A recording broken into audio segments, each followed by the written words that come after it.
Hi there, and welcome to This Day in History for November 15th. November 15th is the 319th day of the year in the Gregorian calendar, with 46 days remaining until the end of the year. We're just going to jump right on into it. In the year 1777, when the Articles of Confederation were adopted. After 16 months of debate, the Continental Congress, sitting in its temporary capital of York, Pennsylvania, agreed to adopt the Articles of Confederation and Perpetual Union on November 15, 1777. In 1806, Zebulon Pike spotted an imposing mountain approaching the Colorado foothills of the Rocky Mountains during his second exploratory expedition. Lieutenant Zebulon Pike spotted a distant mountain peak that looked like a small blue cloud. That mountain was later named Pike's Peak in his honor. The final installment of A Tale of Two Cities was published. Charles Dickens's serialized novel, A Tale of Two Cities, came to a close as the final chapter was published in Dickens' Circular all the year round. In 1864, Union General Sherman's Scorched Earth March to the Sea campaign began.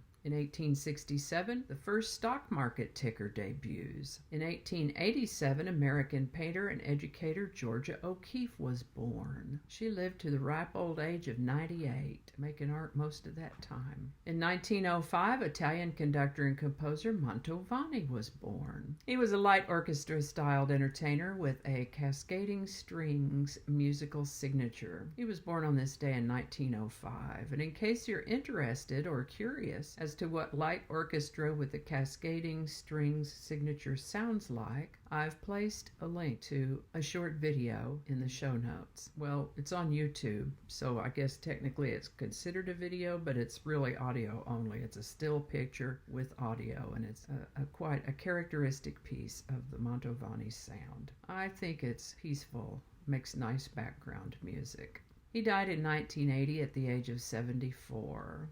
And I'm getting old enough to start feeling like 74 isn't really that old.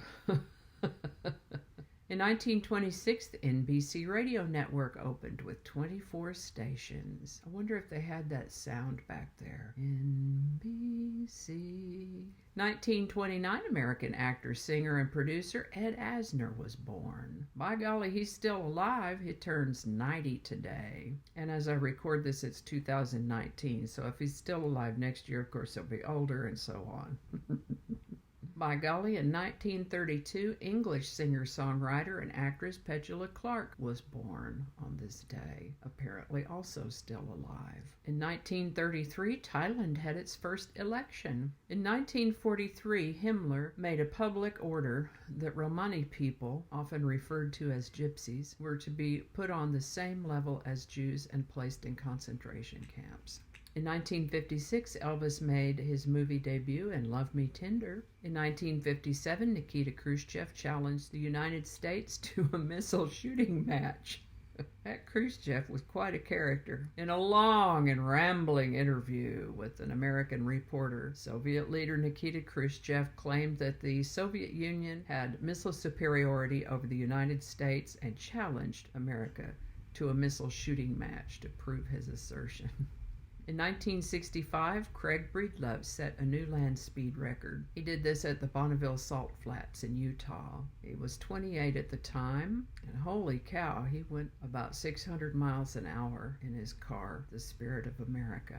In 1971, Intel released the world's first commercial single-chip microprocessor, the 4004.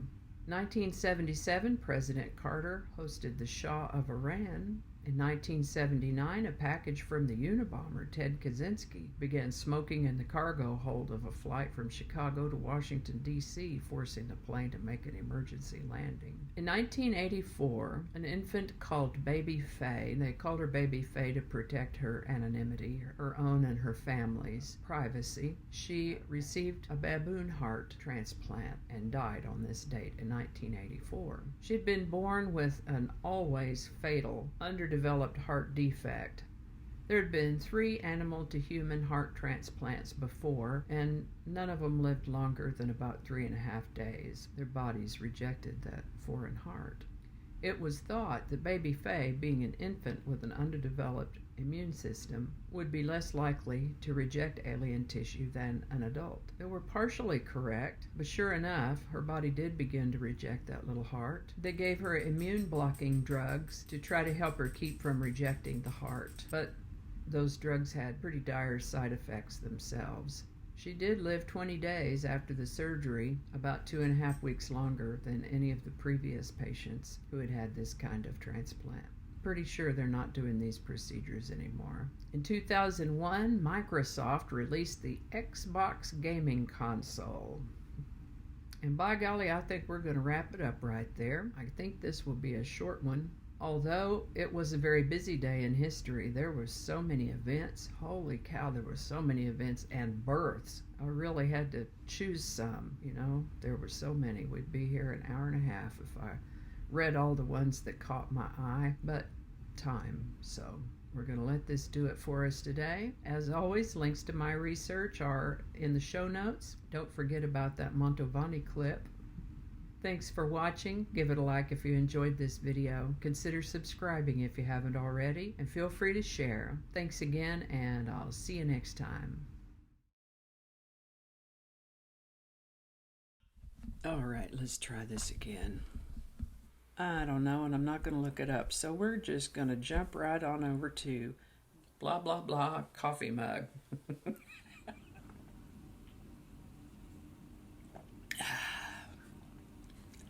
It's late enough in the day that we're off coffee and on fizzy water.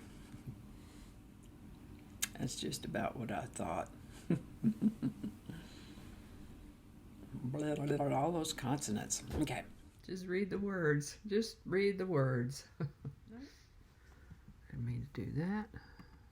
15th. There we go. Can I make that go away? Who knows what evil lurks in the hearts of men? She's not a man. Sure would be nice if I could ever read one of these in its entirety without having to start anything over. That would be awesome. I might have to take another look at that. I'm going to have to look at that. I think the next time I get glasses, I'm going to go ahead and spring for the non-glare kind. And this is why I don't do live shows.